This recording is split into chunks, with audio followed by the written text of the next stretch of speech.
है बड़ा गलत हुआ। उसी तरह भगवान कृष्ण के जमाने में शायद हम नहीं थे, पर भगवान श्री कृष्ण के जमाने में जो जो हुआ, जो जो उन्होंने लीलाएं की, उन लीलाओं को जो पिक्चर बनी कश्मीर, वो बनने के पहले उसे लिखा गया होगा। कोई भी पिक्चर फिल्म तैयार होती है ना भैया, तो पहले वो लिखी जाती है। क्यों जी? सही, वो सारे डायलॉग लिखे जाते हैं, सारा कैरेक्टर लिखा जाता है और लिखकर फिर उसे चरितार्थ किया जाता है अभिनय के द्वारा। उसी तरह व्यास जी महाराज ने भगवान श्री कृष्ण की पूरी कथा लिख दी। क्या क्या हुआ, जब हम उस कथा को सुनते हैं तो ऐसा लगता है कि हम भी वहीं कहीं हैं जहां श्याम सुंदर अपनी लीलाओं को कर रहे हैं। इतना स्पष्ट लिखा है व्यास जी महाराज। यदि इसलिए कहते हैं कथाओं को सुनने के लिए ना वो भाव चाहिए। अब कश्मीर की उस घटना से जुड़ी पिक्चर को जिसने देखा, जिसके हृदय में दया है, प्रेम है, हिंदुत्व है, वह देखकर रो पड़ा, रोम रोम खड़े हो गए। अरे इतना अत्याचार! क्यों रोम रोम खड़े हो गए? क्यों आंखों में आंसू आ गए? क्योंकि आपके अंदर भाव है, फीलिंग है। फीलिंग लेस आदमी देखे तो कोई फीलिंग ही नहीं उसकी। क्यों? कुछ भी दिखा दो, कोई फीलिंग ही नहीं। उसी तरह कथा सुनने में तब आनंद आता है जब भक्त के अंदर फीलिंग हो। वो फीलिंग मीन्स भाव। इसलिए कोरा श्रोता ना हो, कथा सुनने वाले ऐसे हों कि जब मैं कहूँ, जब वक्ता कहे कि राम जी वनवास जा रहे हैं, तो आपने सुना कि राम जी वनवास जा रहे हैं, सुनते ही आंखों में वो चित्र उतर जाए कि राम जी कैसे वनवास चले, कैसे उनके नंगे पांव थे, वो बिल्कुल भाव में डूब जाए, वो दिखने लग जाए, वो चीज दिखने लग जाए। सुनने के बाद वो चीज बिल्कुल सामने उतर आए। अब जैसे रामानंद सागर जी ने रामायण बनाई, जिसमें आप लोगों ने लॉकडाउन में भी पूरी रामायण देखी ही होगी, तो वो जो रामायण बनाई, शायद आप में से ऐसा कोई आदमी हो जो वो रामायण देखकर रोया ना हो। लॉकडाउन में पूरी रामायण हम सब ने शायद देखी हो, हमने देखी है, शायद आपने भी देखी हो। किस किस ने देखी? बाकी लोग नहीं देखे, प्रपंच में ही लगे रहे। जब रामायण आपने देखी हो, तो रामायण में जब राम जी वनवास जा रहे थे, तो इस दृश्य को देखकर शायद कोई रहा हो जिसकी आंखें गीली ना भई हो। जिसकी आंखें गीली भई हैं, मतलब वो फीलिंग वाला व्यक्ति है, फीलिंग है उसके अंदर भक्ति है। जिसके अंदर कोई फीलिंग नहीं, राम जी वनवास जा रहे हैं, देख रहे हैं, ही फीलिंग लेस लोग हैं।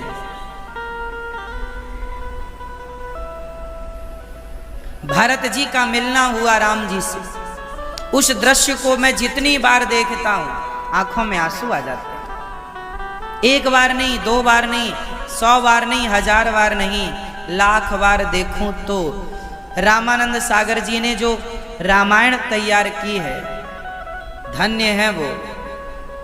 ऐसा लगता है उसे देखकर कि सचमुच ये राम जी की पूरी घटना हमारे लिए आई, पूरे पात्र उसके गजब,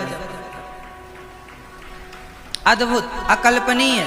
उसके बाद भी बहुत सारी रामायण तैयार हैं, सब अच्छी हैं, सबका कैरेक्टर अच्छा है, सब, पर वो फीलिंग नहीं है। क्यों? सही है, वो भाव नहीं है। वो रामानंद सागर जी शायद इसीलिए पैदा हुए थे, और उसमें गीतकार, उसमें संगीत देने वाले श्री रविंद्र जैन जी, शायद उनका जन्म इसीलिए हुआ था कि आपको रामायण जैसे सीरियल में संगीत देना। मतलब गजब कॉम्बिनेशन था, पात्रों से लेकर हर चीज। शायद भगवान ही त्रेता में शायद हम जैसे पापी भूल गए थे रामचरित्र, इसलिए भगवान ने अपने अपने अंश भेजकर, शक्ति भेजकर वह लीला फिर से चरितार्थ करा दी, रिवीजन कर दिया। चलो तुम लोग भी देख लो। नहीं तो और रामायणें बनी, और ज्यादा खर्चे वाली रामायण बनी, वो फीलिंग क्यों नहीं आई? क्यों? अर्थ क्या निकला कि पुराणों में जो लिखा है उसे जब सुनते हैं तो सुनना और भाव से उसमें डूब जाना, यही है सच्चा सुनना। फिर रामानंद सागर जी ने श्री कृष्णा तैयार किया। उसमें जब सुदामा जी और भगवान श्री कृष्ण का मिलन होता है, मैं जब भी सुदामा चरित्र सुनता हूँ, बार बार मैं आपको सुनाता भी हूँ सुदामा चरित्र हर 7वें दिन, पर मैं जितनी बार सुदामा चरित्र सुनाता हूँ, सुनता हूँ, पढ़ता हूँ, उतनी बार वो भाव खत्म ही नहीं होते। सुदामा चरित्र जब जब मैं देखता हूँ टीवी पर, मोबाइल पर, सुनता हूँ, सुनाता हूँ, रोम रोम खड़े हो जाते हैं। वो मिलन, वो भावनात्मक मिलन, धन्य है भगवान की भगवत्ता। इतने बड़े भगवान, इतने बड़े सिंहासन में बैठने वाले भगवान, जिनके सामने देवता हाथ जोड़े खड़े हैं, वो भगवान एक फटे से कपड़े पहन के आए, दीन ब्राह्मण पर भगवान सिंहासन छोड़कर उस भक्त के लिए दौड़ते हैं। फीलिंग ये आती है कि सुदामा के लिए दौड़े थे गोविंद, हमारे लिए कब दौड़ोगे? ये फीलिंग आती है, ये भाव बनता है कि उनके लिए दौड़े थे तो हमें भी कभी सुदामा की तरह ही स्वीकार कर लीजिए, अपना लीजिए। धन्य है, धन्य है वो पात्र बखूबी निभाया है उस अभिनय को, और धन्य है व्यास जी महाराज जिन्होंने ऐसे महान ग्रंथ लिख दिए हैं। धन्य है गोस्वामी तुलसीदास जी, इस धरती के सबसे श्रेष्ठ कवि मुझे लगता है तुलसीदास जी। महाकवि कालिदास जी तो हैं ही, लेकिन इतिहास के सबसे बड़े महाकवि गोस्वामी तुलसीदास जी हैं। तुलसीदास जी ना होते तो हम सब राम जी का चरित्र इतना ना जानते, राम कथा इतनी ना जानते, राम जी के बारे में इतना लोग कभी ना जानते जितना आज आप हम सब जान रहे हैं। कल ही दशहरा था, आज भी दशहरा है कुछ जगह पर, आज भी दशहरा कुछ लोग मना रहे हैं। तो गोस्वामी तुलसीदास जी ने जो रामायण लिखी है, उसी रामायण पर जगह जगह राम लीलाएं होती हैं। उसी रामायण की चौपाइयों के हिसाब से राम लीलाओं में वही चौपाइयां गाई जाती हैं जो तुलसीदास जी ने लिखा है। हाँ या ना? जो रामानंद सागर जी ने रामायण बनाई वह रामचरितमानस के हिसाब से ही बनाई है। अन्य रामायण भी होती हैं, रामायण कितनी हैं? बहुत सारी। रामचरित सतकोटि अपारा, रामचरित तो अनंत है। तुलसीदास जी ने जो, गोस्वामी श्री तुलसीदास जी ने जो रामचरितमानस लिखी, वाल्मीकि जी ने जो रामायण ग्रंथ लिखा, आनंद रामायण भी है, महारामायण भी है, मैथिली रामायण भी है, अन्य रामायण भी है, मराठी रामायण भी है। मराठी के महान भक्तों ने रामायण लिखी, मैथिली रामायण भी है, कन्नड़ रामायण भी है, बंगला रामायण भी है, बंगला भाषा में। तो हर महापुरुष ने राम जी का चरित्र अपने अपने ढंग से गाया है। उन सभी रामायणों का सार गोस्वामी तुलसीदास जी अपने चौपाइयों में पिरोते हैं। और आपको बताऊं, गोस्वामी तुलसीदास जी ने उस समय रामचरितमानस लिखी जब हमारे देश में हिंदी भाषा लुप्त होती चली जा रही थी, अन्य भाषाओं का बोलबाला हो गया था। उस समय पर गोस्वामी तुलसीदास जी ने अपनी हिंदी को बचाने के लिए रामचरितमानस बहुत बहुत बहुत कामयाब हुई। सनातन हिंदी को बचाने के लिए भाषा की रक्षा भी हुई है रामचरितमानस से। नए नए शब्दों का भी जन्म हुआ है रामचरितमानस से। इसलिए रामचरितमानस में कितनी भाषाएं हैं आपको पता है? बताइए, रामचरितमानस में गोस्वामी जी ने कितनी भाषाओं का प्रयोग किया? पहले तो ये बताइए कि रामचरितमानस किस भाषा में है? कोई सवाल कर ले आपसे तो क्या उत्तर होगा? मैया बताओ, रामचरितमानस किस भाषा में है? मैया बताएंगे।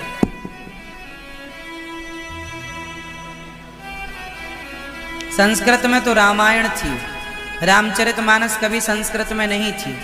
कुछ कुछ श्लोक हैं उसके अंदर, वो आज भी श्लोक ही हैं। रामचरितमानस किस भाषा में है? जोर से पीछे भैया आप बताओ। कोई सवाल कर ले आपसे तो यदि आप ये उत्तर ना दे पाए तो इससे बड़ा दुर्भाग्य नहीं है। हाँ, गोस्वामी जी ने रामचरितमानस को अवधी भाषा में लिखा। अवधी, अवध की भाषा। अवध मीन्स जो अयोध्या क्षेत्र है ना, वो अवधी क्षेत्र है, अवध है वो, अवधी भाषा। अवधी भाषा में लिखा। और तुलसीदास जी ने केवल अवधी तो है, मूल भाषा तो अवधी है, पर भारत में ऐसी कोई भाषा नहीं है जिस भाषा को गोस्वामी तुलसीदास जी ने रामचरितमानस में ना लिया हो। हर भाषा को लिया। आप रामचरितमानस पढ़ेंगे तो आपकी भाषा भी मिल जाएगी उसको। अरे ये तो हमारी भाषा में ऐसा बोला जाता है इसको, है ना? अनेक भाषाओं का समन्वय गोस्वामी तुलसीदास जी ने गांव गांव में बोली जाने वाली भाषा। लकुटी, लकुटी किसे कहते हैं? ये भाषा का प्रयोग हुआ है। पाही नाच कहीं पाही गोसाई, भूतल पर्यों लकुट की नाई। बताओ ये लकुटी क्या होती है? कौन बताएगा? आप भारतीय हो, चलो मैं भाषा का आपसे थोड़ा सा 2-5 मिनट ले लूं। बताइए लकुटी कहाँ की भाषा है? क्या बोलते हैं हमारे भारत में? लकुटी किसको बोलते हैं?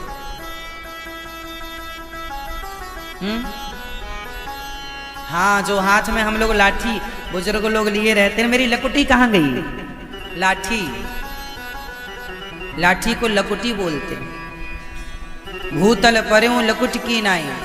लाठी की तरह भरत जी खड़े खड़े गिर गए राम जी के सामने, ये गोस्वामी जी कह रहे हैं। लकुट की नाई, ये नाई क्या है? भारत में भाषाएं हैं, नाय चलो, माए चलो, नाई। लकुट की नाई मतलब लकुटी के जैसे। ये नाई भाषा है एक जगह की। नाय माए, जैसे हम लोग कहते हैं यहाँ वहाँ, जैसे ब्रज में बोलते हैं इसी को उल्लन पल्लन, ये भाषा है। वहाँ यहाँ, उल्लन पल्लन। तो ये भाषा हमारे देश की अनेक भाषाएं। हमारे देश में कितनी भाषाएं हैं बताओ? बताओ भारत में कितनी भाषाएं बोली जाती हैं? मैया, हमारे देश में भाषाओं के लिए कहावत बन गई है, गिनती तो हो नहीं सकती, इसलिए कहावत है। बताओ वो कौन सी कहावत है जो भाषाओं का बोध कराती है? हमारे यहाँ एक कहावत है, शायद आपके यहाँ ना हो ये कहावत, हमारे यहाँ है। हमारे यहाँ कहते हैं कोस कोस में पानी बदले, 4 कोस में वाणी। हाँ, आप एक गांव से दूसरे गांव जाएंगे तो वहां के पानी का स्वाद अलग होगा। बोलो हाँ, बोलो हाँ या ना। और आप एक गांव छोड़, दो गांव छोड़, तीसरे गांव जाएंगे तो उस गांव की भाषा अलग होगी। थोड़ा थोड़ा फर्क होता है हर गांव की भाषा में। मेरे अपने गांव के बगल बगल में 2-2 किलोमीटर में गांव हैं। पूरब में एक गांव है, वहां की भाषा अलग है। पश्चिम में एक गांव है, वहां की भाषा अलग है। मतलब हल्की हल्की चेंज है, तो चेंज होती चली जाती है। कोस कोस में पानी बदले, 4 कोस में वाणी।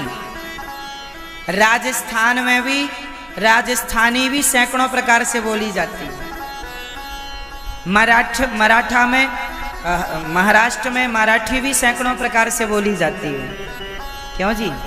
पंजाबी भी अनेक प्रकार की। पंजाबी तो मूल पंजाबी है, पर गांव की पंजाबी, शहर की पंजाबी, इस गांव की अलग, उस क्षेत्र की अलग। पूर्वी पंजाबी, दक्षिणी पंजाबी, पश्चिमी पंजाबी, उत्तरी पंजाबी, अलग अलग। थोड़ा थोड़ा अंतर मिलेगा भाषा में, हाँ या ना। अब उत्तर प्रदेश में ही ले लीजिए। उत्तर प्रदेश में ही सैकड़ों भाषाएं, यहाँ की अलग है। यहाँ से 50 किलोमीटर चले जाइए, वहाँ की अलग है। कानपुर की अलग है। क्यों?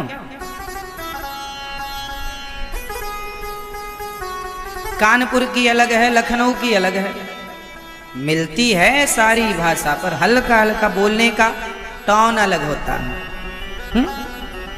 टोन जानते हैं ना, बोलने का टोन। अब जैसे बिहार में बिहारी भाषा अलग है, पर बिहार में ही जो वहाँ की सबसे अच्छी भाषा है ना, वो उसकी टोन अलग है। क्या नाम है उस भाषा का?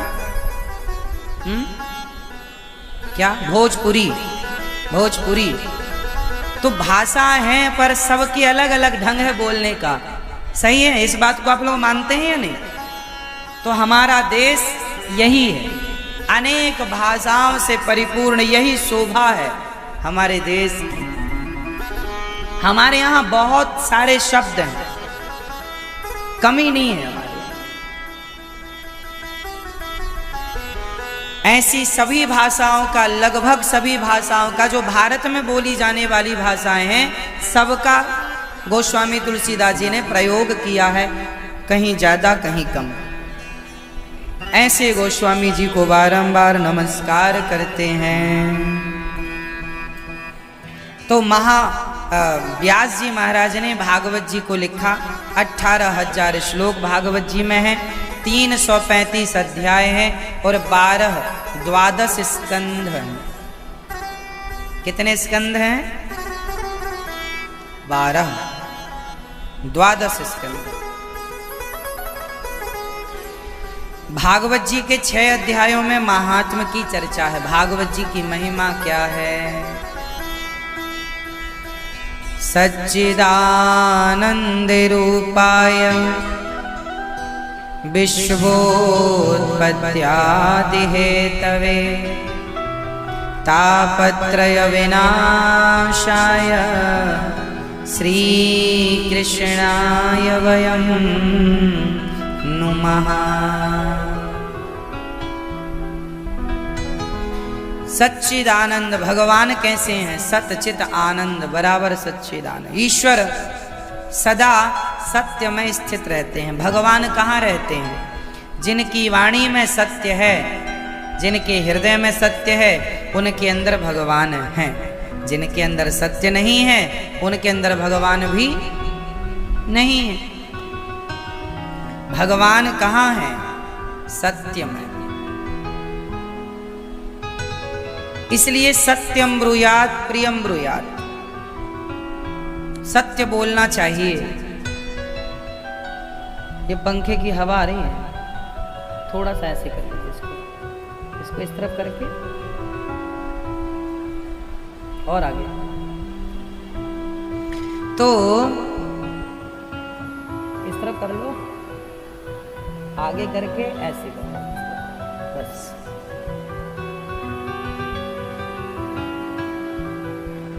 तो भगवान सत्य हैं, सत्य ईश्वर ब्रह्म सत्यम जगन मिथ्या, सतचित। भगवान कहाँ रहते हैं? प्रकाश स्वरूप है, सर्वत्र रहते हैं। भगवान का स्वरूप है आनंद। जो आनंद सिंधु सुख राशि, सी करते त्रैलोक्य सुपासी। भगवान का नाम है आनंद। ऐसे भगवान जो सच्चिदानंद हैं, विश्व की उत्पत्ति पालन और संहार करते हैं। भगवान करते क्या हैं? विश्व की उत्पत्ति करते हैं। ये दुनिया कौन बनाता है मैया? बेटा बताओ, ये संसार किसने बनाया है? भगवान ने। कैसे हैं भगवान? निराकार हैं। आपने कभी देखा है उन्हें? नहीं। तो भगवान ने ये संसार क्यों बनाया है? नहीं पता? आज बताएंगे आपको। ये संसार किसने बनाया है? भगवान ने। अच्छा एक बात बताएं, भगवान संसार बनाते नहीं है, बनता रहता है अपने आप। कैसे?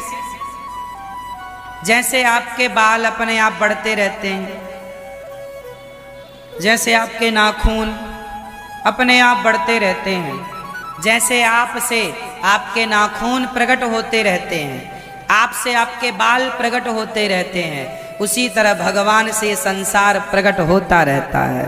ये संसार भगवान से ऐसे ही प्रकट होता है जैसे हमसे आपसे नाखून और बाल प्रकट होते हैं। बिना प्रयास के अपने आप प्रकट हो जाते हैं। हम लोग कुछ करते नहीं हैं बालों के लिए, नाखूनों के लिए, अपने आप बढ़ते रहते हैं। उसी तरह भगवान के शरीर में ये संसार बनता बिगड़ता रहता है अपने आप, भगवान के संकल्प से। ये संसार भगवान ने बनाया है। और बनाया है ऐसा नहीं कि बना के छोड़ दिया ना, पालन भी कर रहे हैं। बताओ संसार का पालनहार कौन है? कौन है मैया? भगवान ने 3 रूप लिए हैं 3 काम करने के लिए। ब्रह्मा, विष्णु, तीसरा महेश। ब्रह्मा, विष्णु, महेश। 3 रूप इसलिए लिए ताकि 3 काम कर सकें। ये 3 काम कौन कौन से करना है? सृष्टि को उत्पन्न करना है। सृष्टि को उत्पन्न कौन करता है? बनाता कौन है? कौन? जोर से। ब्रह्मा जी। सृष्टि का पालन कौन करता है? भगवान विष्णु जी। और संहार कौन करता है? तीनों को जोड़ा तो क्या हुआ? तीनों को जोड़ दिया तो हो गया गॉड, GOD। गॉड किस कौन? इंद्र। तो इंद्र कौन है? जोर से। इंद्र देवता है। अग्नि कौन है? वरुण कौन है? ये सब देवताओं की कोटि में आते हैं। तो देवताओं की कुल जनसंख्या है 33 करोड़। देवताओं का काम क्या है? देवी देवता मिला के 33 करोड़। क्योंकि भाई इतना बड़ा ब्रह्मांड है तो व्यवस्थापक भी तो चाहिए। तो ये सब व्यवस्थापक हैं, ठाकुर जी के नीचे काम करने वाले व्यवस्थापक। उन व्यवस्थाओं का मैनेजर मैनेजमेंट इंद्र को दे रखा है भगवान ने, राजा बना रखा। तुम देवताओं के राजा, पूरा मैनेजमेंट संभालते रहो। तो देवता अलग होते हैं, भगवान अलग होते हैं। भगवान तो भगवान है, भगवान के नीचे सारे लोग काम करने वाले ये कार्य करता है। इन देवताओं में यमराज भी देवता है। यमराज के जो चंद्रगुप्त आते हैं पकड़ने, वह भी देवताओं की कोटि में गिने जाते हैं। कोई बड़ा देवता, कोई छोटा देवता, जैसे भैरव जी ये भी देवता हैं। पर इस देवताओं की भी श्रेणियां हैं।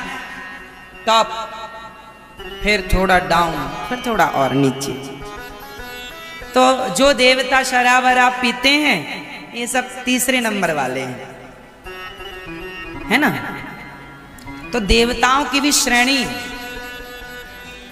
कई लोग कहते हैं कि हिंदू धर्म में तो भगवान देवता लोग वो शराब पीते हैं। अरे वो देवता हैं, भगवान नहीं है। भगवान अलग होते हैं और देवता, समझ में आ रही है बात? बेटा देवता कितने होते हैं? और भगवान, उन्हें एक का नाम बताओ आप। जो एक भगवान होते हैं उनका नाम बताओ आप बेटा। हाँ, जोर से। क्या? नारायण। जो एक भगवान है उनका नाम है नारायण। और देवताओं के राजा कौन है? इंद्र। इंद्र कौन होते हैं? आप में से जो ज्यादा पुण्य कर लेता है भगवान उसे इंद्र बना देते हैं। जैसे राजा बलि, आगामी समय पर राजा बलि को इंद्र बनाया जाएगा। ये इंद्र ब्रह्मा ये कोई परमानेंट नहीं है, ये तो अपनी सैलरी में रहते हैं। सैलरी बेसिस है सब। सैलरी मतलब जितना पुण्य है उतने दिन आप काम करेंगे, पुण्य खत्म, पद छोड़ो। इंद्र का पद 100 वर्षों का होता, पर उनके 100 साल थोड़ा बड़े होते हैं। अभी पुरंदन नाम के राजा प्रेजेंट में इंद्र हैं। आगामी मनवंतर में राजा बलि को इंद्र बनाया जाएगा। और अभी जो ब्रह्मा हैं, जब इनका रिटायरमेंट हो जाएगा तब हनुमान जी को ब्रह्मा पद दिया जाएगा। इसलिए हनुमान जी से बना के रखो। जब ये ब्रह्मा वर्ग मिलता है, पर कथा रूपी अमृत पी ले तो भगवत धाम बैकुंठ मिल जाए, भगवान मिल जाए। इसलिए कथा स्वर्ग के अमृत से करोड़ों गुना श्रेष्ठ है। देवताओं की नियत तो पृथ्वी पर बनी ही रहती है। देवताओं में भी कुछ स्वर्ग में भी कुछ चीजें नहीं है, देवताओं को यहां से लेनी पड़ती है। इंद्र की बुद्धि तो पृथ्वी लोक को देख के बिगड़ती ही रहती है। अहिल्या को देख के बुद्धि बिगड़ गई इंद्र की। अहिल्या माता पृथ्वीवासी है और इंद्र स्वर्ग, देवता स्वर्ग के, उनकी भी बुद्धि बिगड़ गई ना माता अहिल्या को देखकर। मतलब भारत की स्त्रियां स्वर्ग की स्त्रियों से भी ज्यादा सुंदर हैं, इसलिए तो इंद्र की बुद्धि बिगड़ गई। कहने का अर्थ यह है कि हमारे भारत में, हमारी इस भूमि पर देवताओं को भी जब अमृत चाहिए होता है तो यहीं आकर मंथन होता है, समुद्र मंथन। हाँ या ना? इसलिए हम पृथ्वीवासी सर्वश्रेष्ठ हैं, पर तब श्रेष्ठ हैं जब इस शरीर से इस पृथ्वी पर भगवान को पा लिया जाए, तब तो श्रेष्ठता है। वरना श्रेष्ठ शरीर पाकर, श्रेष्ठ भारत पाकर, भारत की धरती श्रेष्ठ है। धन्य है ये भारत, भारत देश धन्य है, भारत की भूमि धन्य है। इसलिए हमारे वेद पुराणों में भारत का नाम बार बार आता है। अन्य दूसरे लोगों के जो ग्रंथ हैं, अन्य दूसरे धर्मों के लोगों के पास जो उनके प्रमाणित ग्रंथ हैं, उनमें भारत का कोई जिक्र नहीं है, क्योंकि उनका भारत से कोई लेना देना ही नहीं है। हमारे देश में, हमारे सनातन धर्म का भारत से लेना देना है। इसलिए वेद पुराणों में भारत का नाम खूब लिखा है। भगवद गीता में भारत का नाम है, वेद पुराणों में भागवत जी में भारत का नाम, गंगा का जिक्र, यमुना का जिक्र है। अन्य किसी लोगों के धर्मों के ग्रंथों में क्यों नहीं है? क्योंकि वो भारतीय हैं ही नहीं। होते तो भारत का कहीं ना कहीं जिक्र होता। वो भारत से उनका कोई लेना देना नहीं था, इसलिए उनके धर्म ग्रंथों में भारत की भूमि का कोई जिक्र बोलो नहीं। हमारे सनातन धर्म के अतिरिक्त, वेद पुराणों के अतिरिक्त भारत भूमि का जिक्र किसी अन्य धर्मों के ग्रंथों में नहीं है, क्योंकि वो ग्रंथ भारत में रहने वाले लोगों के हैं ही, क्योंकि यहाँ तो पूरा पूरा पश्चिम उत्तर दक्षिण केवल सनातन ही था, सनातन ही है, सनातन ही रहेगा। यहाँ कुछ दूसरा था ही नहीं, है ना। तो अखंड भारत है ये, समझ रहे हैं। जिस धर्म के ग्रंथों में जिस देश का नाम मिलता हो, समझ लेना कि वो लोग उस देश के वासी हैं। समझ लेना कि वो लोग उस देश के वासी हैं। अब हम तो भारतवासी हैं, इसलिए हमारे वेद पुराणों में भी भारत भूमि, हिमालय का जिक्र है। वृंदावन भागवत जी में तो वृंदावन का ही जिक्र है। रामचरितमानस में अयोध्या का जिक्र है, हरिद्वार का जिक्र है, काशी का जिक्र है, नर्मदा जी का जिक्र है, यमुना जी का जिक्र है, सरस्वती जी का जिक्र है, द्वारिका जी का जिक्र है, भगवान द्वारिका गए, द्वारिका जी का जिक्र है। तो हमारे यहाँ तो भारत के कोने कोने का जिक्र मिल जाएगा आपको। अब हमारे यहाँ शकुनी मामा का भी जिक्र है। गांधार नरेश थे ये गांधार देश कौन है? आज का अफगानिस्तान। तो हमारे यहाँ तो गांधार लिखा ही है। उज्जैन का वर्णन ग्रंथों में मिलता है, सप्तपुरियों का वर्णन ग्रंथों में मिलता है। भारत के गांव गांव का जिक्र पुराणों में मिल जाएगा। अब जैसे राम कथा में कितने प्रांतों का जिक्र मिलता है, चलो मैं आपको राम जी के चरित्र से बता दूं। राम जी का कितने प्रांतों से जिक्र मिला, कितने प्रांतों में राम जी गए। सुनो, राम जी अयोध्या में जन्म लेते हैं, ठीक है। फिर राम जी वहां से वनवास जाते हैं, तो वहां से सबसे पहले गए तमसा नदी के किनारे, तो आज भी तमसा नदी है। फिर राम जी प्रयागराज गए, तो आज भी प्रयागराज है। भाई प्रयागराज का जिक्र राम जी ने भी प्रयाग स्नान किया है, हाँ या ना। भरत जी ने भी प्रयाग स्नान। तो हमारे ग्रंथों में ये पूरा जिक्र है, किस किस गांव से होते हुए गए वो भी मिल जाएगा गहराई से, कोई जाने समझे तो प्रयागराज। फिर प्रयागराज से राम जी चित्रकूट गए, तो प्रयागराज से चित्रकूट जाने में कोई ना कोई गांव तो पड़ा ही होगा, तो चित्रकूट गए।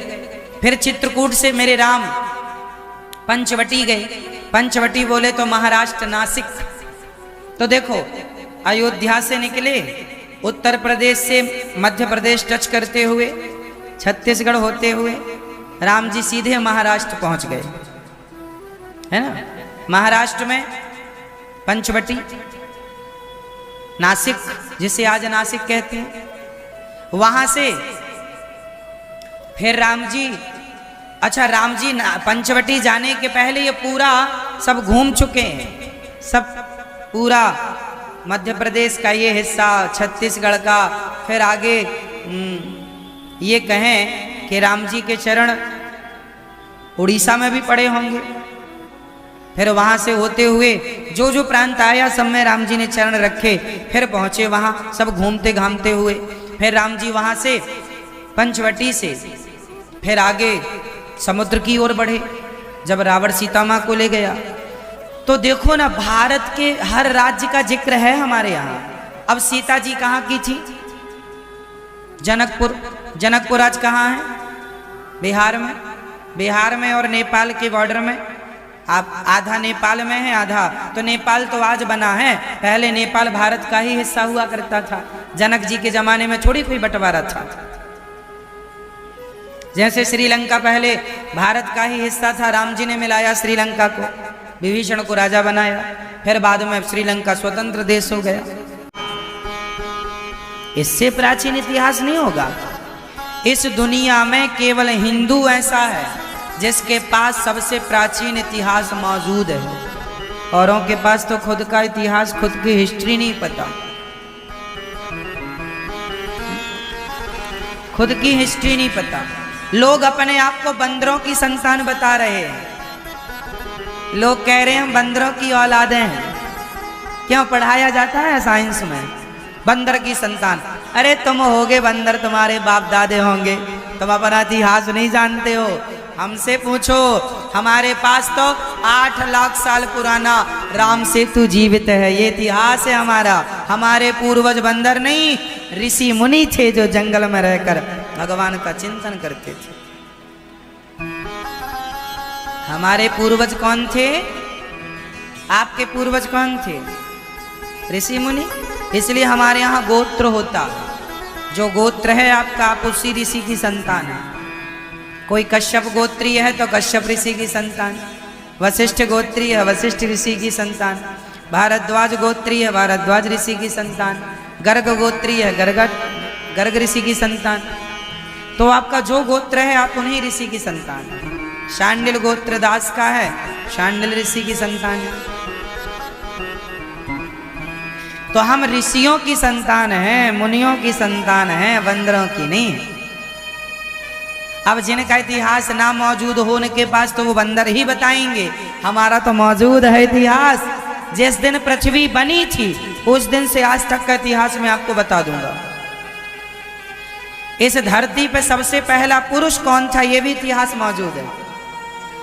पहली नारी कौन थी, उनके बच्चे कितने थे, ये इतिहास हमारा मौजूद है, लाखों साल पुराना।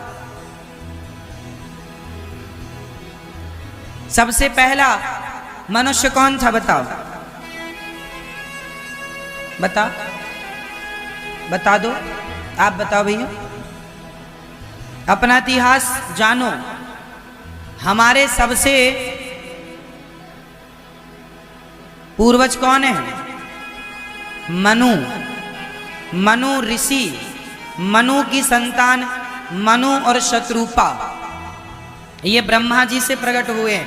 हम मनु की संतान हैं, इसलिए हमें मनुष्य कहा जाता है। मनुष्य, हम मनुष्य, मनु की संतान। मनु के 5 बच्चे हुए थे, 3 बेटियां और 2 बेटे, आकुति, देवहूति, प्रसूति, प्रियव्रत, उत्तानपाद। इन्हीं के वंश में फिर आगे सब होते चले गए। इन्हीं के वंश में आगे ऋषि मुनि सब हुए, फिर उन्हीं की जो संतानें होती चली गई उनके नाम से जानते गए। मूल में हम सबके पिता एक हैं, फिर 4 भाग डिवाइड हो गए, ब्राह्मण, क्षत्रिय, वैश्य, शूद्र। ये बाद में फिर बंटवारा होता चला गया। एक बाप के 4 बेटे हैं, 4 घर बन गए, 4 बंटवारे हो गए। एक खेती 4 भागों में बट गई, एक सोना चांदी 4 भागों में बट गया, 4 विचार हो गए, 4 विचारधाराएं हो गई। तो ये बंटवारा होता गया बाद में। अरे भाई यहां उड़ा रहे हो, हाँ, 4 विचारधाराएं होती चली गई। तो 4 विचारधाराएं, 4 होकर भी हम एक हैं, एक ही पिता की संतान है हम सब लोग। ब्राह्मणों से मुखमासीद बाहु राजन्यः कृतः ऊरु तदस जदवैश्या पदभ्यांगुं शूद्रो अजायत। ब्राह्मण भगवान के मुख से, क्षत्रिय भगवान की भुजा से, वैश्य भगवान की जंघा से और शूद्र भगवान के चरण से। तो हैं तो भगवान के ही पुत्र ना। तो ये हमारा इतिहास है। जिस दिन से ब्रह्मा जी ने सृष्टि शुरू की उस दिन से आज तक का इतिहास मौजूद है। बीच में कितने महापुरुष हुए सारा इतिहास मौजूद है, सब कुछ। तो हमारा इतिहास कितने साल पुराना है बोल दो जोर से। मैया बोलती नहीं हो आज एकादशी इसलिए। बताओ हमारा इतिहास कितने साल पुराना है, जोर से बेटा बोलो, कितने साल पुराना?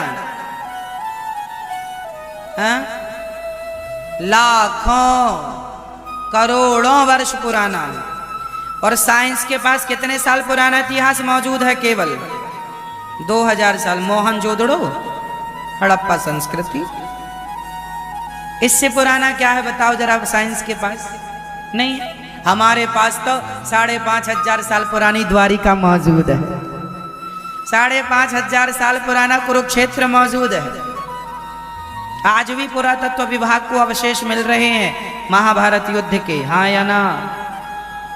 नहीं हुआ था तो अवशेष कहां से आ गए? इसलिए बंदर की संतान होंगे वो लोग, हम लोग तो ऋषि मुनियों की संतान। और हमारा इतिहास अनुकरणीय है, सारी दुनिया को जानना चाहिए सनातन धर्म का इतिहास। और आजकल आप लोग ही नहीं जानते अपने बारे में, आपको लगता हम भी बंदर की संतान है। बंदर कहीं के, हम तो ऋषियों की हैं। इसलिए अपने धर्म को जानो, अपनी संस्कृति को जानो। हमारे वेद पुराण पूरा साइंटिफिक है। साइंस आप लोग तो जानते ही होंगे कितना बड़ा रहस्य है। पृथ्वी से सूर्य कितना दूर है? 14 अरब किलोमीटर लगभग, जो साइंस ने गिनती दी है वो कह रहा हूं, जो गूगल बताता है। लगभग जो पृथ्वी से सूर्य की दूरी आज का वैज्ञानिक दिए हैं, यही तुलसीदास जी ने हनुमान चालीसा में लिख दिया। युग सहस्त्र योजन पर भानु, सहस्त्र युग का हिसाब किताब कर लीजिए, एक युग की आयु कितनी होती है, सहस्त्र युगों से हिसाब कर लीजिए, पृथ्वी से सूर्य की दूरी निकल आएगी। युग सहस्त्र योजन पर भानु, लील्यो ताहि मधुर फल जानू। हनुमान जी सबसे पहले वो वैज्ञानिक हैं जो सूर्य के पास चले गए थे और खा गए सूर्य को। कितनी ताकत रही होगी, सूर्य से कई गुना ज्यादा। सूर्य के पास गए, सूर्य को मुंह में रख लिया। तो ये कोई कहानियां ही नहीं है। सूर्य तक जाने की बातें यदि कहीं लिखी हैं तो सनातन धर्म में, क्योंकि साइंस आज तक वहां जाना चाह रहा है, सूर्य तक नहीं जा पाया। चांद तक तो चला गया, मंगल तक तो चला गया, अन्य ग्रह तक चला गया, पर सूर्य तक नहीं। ठीक है, हनुमान जी पहले वैज्ञानिक हैं जो गए थे। वैज्ञानिकों ने बताया है कि सूर्य कैसा होगा। ऐसे सुखदेव भगवान को बारंबार नमस्कार करते हैं। भागवत जी में कुछ प्रश्न हैं, उन प्रश्नों का उत्तर भागवत जी में मिलता है। भागवत जी का पहला प्रश्न है, मनुष्य का धर्म क्या है? आप बताइए, मनुष्य का धर्म क्या है? मैया जी, ओ मैया, मैया, ओ मेरी माँ, सुन रही हो? बताओ, मनुष्य का धर्म क्या है? आप लोग मनुष्य ही हो, कन्फर्म है? मनुष्य के रूप में कुछ शैतान भी होते हैं। आप तो पूरे 100% मनुष्य हो, 24 कैरेट मनुष्य हो, कुछ मिलावट तो नहीं है? रावण भी मनुष्यों जैसे ही था, पर कहाँ मनुष्य है? जिस आदमी के अंदर दया ना हो, करुणा ना हो, प्रेम ना हो, व्यवहारिकता ना हो, सहनशीलता ना हो, शिष्टाचार का बोध ना हो, वो मनुष्य कैसे हो सकता है? मनुष्य वही है जिसके अंदर दया है, जिसके अंदर विवेक है, करुणा है, प्रेम है, वो मनुष्य। आजकल मनुष्य के अंदर दया कम हो गई है। आज दया लोगों के अंदर कम है। आप लोगों के अंदर दया है? मांस तो नहीं खाते आप लोग? मछली खाते हैं? अंडा नहीं? आप खाते हैं भैया? अंडा, मुर्गी, मछली, मांस आप खाते हैं? आप खाते हैं अंडा, मांस? बोलो हाँ या ना। नहीं? आप खाते हो मांस? खाते हैं? आप क्या खाना पसंद करती हैं? मुर्गी खाती हैं? और क्या खा लेती हैं? बकरा करा, फिर सुअर उअर आदमी भी खाते हैं? नहीं, केवल मुर्गी। अंडा भी माँ बेटे दोनों को खा जाते हैं। मुर्गी, और मुर्गी ने जो बच्चा दिया उसे भी खा लिया। अब बताओ, जो मांस खाता है क्या उसे दयालु कहा जा सकता है? जो मांस खाने वाला होगा उसके अंदर या तो दया नहीं होगी, या तो दया होगी। जिसके अंदर दया है वो मांस नहीं खा सकता, क्योंकि मांस खाने के लिए हमें उसे मारना पड़ता है। अब आप कहेंगे हम तो मारते नहीं हैं, मरी मराई ले आते हैं मुर्गी। अरे भले आप नहीं मारते, पर वो मरी तो आपके लिए ही मरी है। आप जैसे लोग ना होते खाने वाले तो मुर्गी भी क्यों मरती। इसलिए जो मांस खाने वाले लोग हैं उनके अंदर दया कैसे हो सकती है? दया तो इसे कहते हैं कि चींटी को भी हम लोग दाना डालते हैं, मारते नहीं हैं। चींटी पर भी दया की भावना हो वह तो दया है, वरना किसी को मार देना, मार के खा जाना और फिर कहें जी हम दयालु हैं, नहीं हो सकता। क्यों भैया? सही, आप लोग तो नहीं खाते मांस? तो मांस खाना अच्छी बात है बेटा। तो आप मुर्गी अब खाएंगी? अब क्यों नहीं खाएंगे? अब छोड़ देंगे? पहले ही छोड़ चुकी हैं। तो आपके माता पिता भी खाते हैं, तो आप कहां से ले आती हैं मुर्गी? आप लाके देते हैं? आप भाई हैं इनके? कौन? मामा? कैसे मामा हो, भांजी को मुर्गी खवाते हो?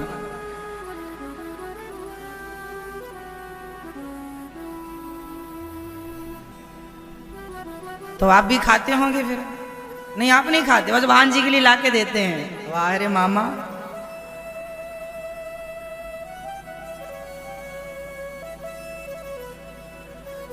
मामाओं का किरदार शुरू से अजीब रहा है। चाहे कटप्पा मामा हो या ये मामा हो।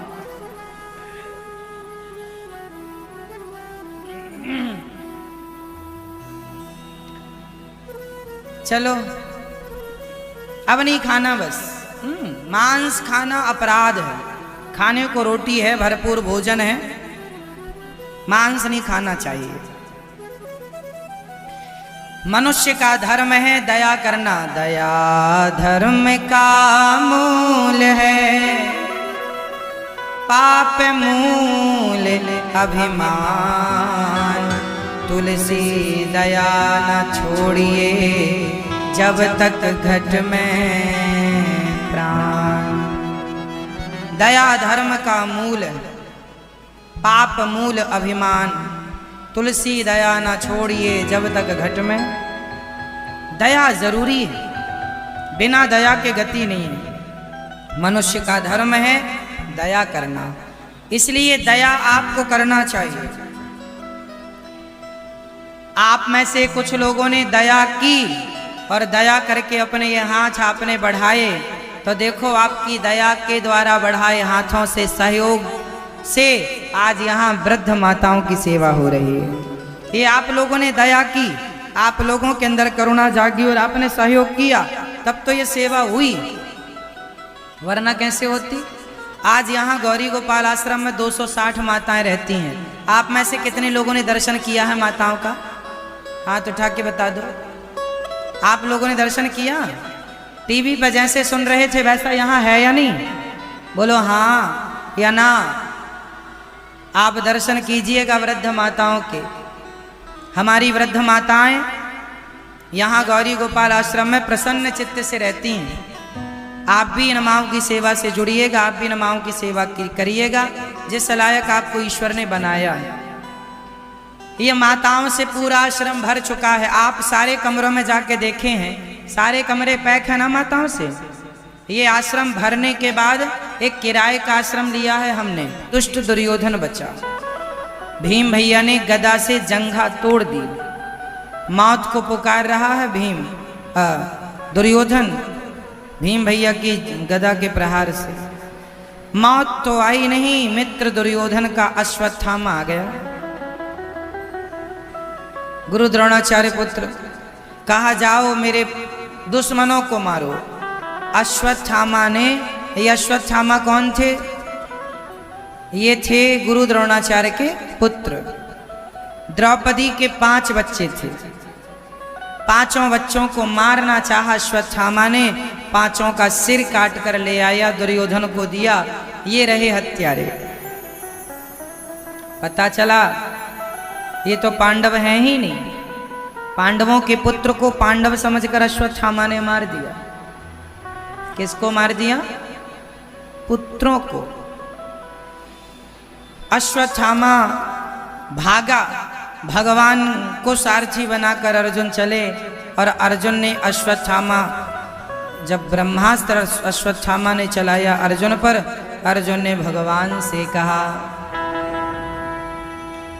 कृष्ण कृष्ण महाबाहो भक्तानां अभयंकरा त्वमेको दह्यमानानां मपवर्गोऽसि संस्रते। अश्वत्थामा ने ब्रह्मास्त्र चलाया, अर्जुन शरण में आए। भगवान की कृपा से अर्जुन ने भी ब्रह्मास्त्र चलाया, दोनों टकराए। शांत किया। अश्वत्थामा को लाकर द्रौपदी के सामने खड़ा किया गया। द्रौपदी, आपके पुत्र का हत्यारा आपके सामने खड़ा है, जो दंड देना चाहो इस हत्यारे को दे। द्रौपदी ने कहा इसे मारो मत, छोड़ दो, दयामय है द्रौपदी। दया धर्म का मूल है, पाप मूल अभिमान। तुलसी दया न छोड़िए जब तक घट में प्राण। अश्वत्थामा को छोड़ दिया। मणि निकाल कर उसने उत्तरा के गर्भ को नष्ट करने फिर ब्रह्मास्त्र चलाया। उत्तरा अभिमन्यु की पत्नी थी, परीक्षित की मां। अभी परीक्षित जी पेट में थे। जब ब्रह्मास्त्र चलाया तो उत्तरा ने बिना देर लगाए भगवान की शरण ग्रहण की। जीवन में जब जब संकट आए, हम तो कहते हैं संकट आए उसके पहले ही भगवान की शरण में चले जाओ, संकट आएगा ही नहीं। और आए तो भी उनकी शरण में जाना, कोई दूसरा है ही नहीं बचाने वाला। जाओगे कहां? है कौन? इसलिए पाहि पाहि महायोगिन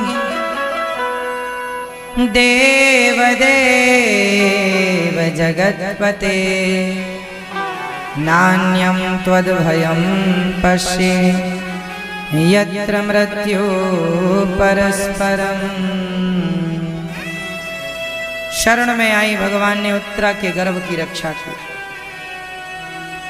कुंती बुआ ने भगवान से विपत्ति मांगी। गोविंद, जीवन में जब जब सुख आया तब तब आप चले गए हैं दूर, और जब जब दुख आया आप करीब आ गए। इसलिए विपदा सन्तु नः शश्वत तत्र तत्र जगत गुरो भवतो दर्शनम यत् स्यात् अपुनर्भव दर्शनम।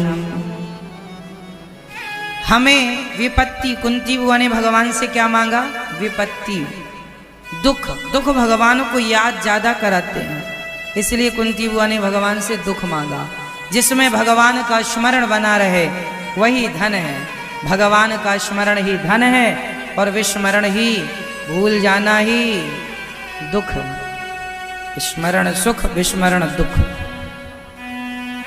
भगवान कुंती बुआ को कहते हैं, कुंती बुआ ने कहा हे गोविंद, मैं आपको कभी भूलूं नहीं। हे श्याम सुंदर बस ये वरदान दो कि मैं आपको कभी सब बोलो हे नाथ, मैं आपको कभी भूलूं नहीं। भीष्म पितामह ने भगवान से निवेदन किया। भीष्म पितामह ने भगवत स्तुति की। इति मत रूप कल्पिता वितृष्णा भगवत सात्वत पुंगवे विभूम्नि। चरणों में प्रणाम किया। प्रभु मेरी बुद्धि निर्मल हो गई है, इसे स्वीकार कर लीजिए। भगवान ने स्वीकार किया पितामह की बुद्धि को, बाणों की सैया पर पितामह को लेटना पड़ा। कर्म दंड हैं ये पितामह के। सांप को कांटों के ढेर में फेंक दिया था पितामह ने पिछले जन्म में, वही कर्मदंड भोगना पड़ा। हम अपने कर्मदंड भोगते ही भोगते हैं। आपके द्वारा किया गया पाप कौन भोगेगा? आप ही भोगेंगे। ना बाप भोगेगा, ना बेटा भोगेगा, ना पति भोगे, ना पत्नी। इसलिए हमारा हमें, आपका आपको। इसलिए जो भी किया करो सोच विचार के किया करो कि जो कर रहे हो उससे क्या फायदा है और क्या नुकसान है। आजकल लोग धन के फायदे के लिए पाप कर लेते हैं। अरे धन तो कमा भी लोगे तो खर्च हो जाएगा, पर जो पाप कमा लिया है वो खर्च नहीं होगा। पाप का दंड भोगना पड़ता। कर्मन की गति न्यारी भैया, कर्मन की गति न्यारी। पितामह जैसों को कर्म दंड भोगने पड़े बाणों की सैया में लेटकर, तो हमें और आपको नहीं भोगना पड़ेगा? दशरथ जी को अपने कर्म दंड भोगने पड़े। मारा था श्रवण को, शाप मिला था, बद्दुआएं है ना, कि जैसे तुमने हमारे बेटे को हमसे दूर किया, तुम्हारा बेटा भी तुम्हारे मरते समय दूर हो जाएगा। तो ये दंड भोगना पड़ेगा। भगवान के पिता को भोगना पड़ा, इसलिए भोगना पड़ा ताकि दुनिया देख लो भगवान के बाप को भी माफी नहीं है, तो हमें और आपको भी माफी नहीं मिलेगी। जो कर्म किया है, बुरे का बुरा, अच्छे का अच्छा भोगना पड़ेगा। हंस के भोगो या रो के भोगो। इसलिए मेरी माँ, अच्छे काम किया करो, बुरे काम ना किया करो। भगवान का चिंतन किया करो। समय ना व्यर्थ में निंदा चुगली ईर्ष्या कपट में समय ना लगाया करो। कथा में मन लगाया करो। 3 घंटे आपको ये दास अनिरुद्ध कथा सुनाता है। इन 3 घंटों में आप जब कथा सुनते हैं तो संसार के हर पाप से आप कथा के कारण बच जाते हैं। आप 3.5 घंटे यहाँ बैठे हैं, बताओ आपसे कौन सा पाप हुआ? कुछ नहीं। घर में होते तो कुछ कर रहे होते, निंदा चुगली ही सही, पर कुछ ना कुछ पाप हो रहा होता।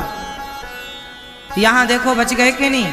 तो कथा सुनी तो बच गए, इसलिए कथा सुनते रहा करो, बच जाओगे हर पाप से। टीवी पर या फिर मोबाइल पर कथा सुना करो। कितने लोग मोबाइल पर कथा सुनते हैं?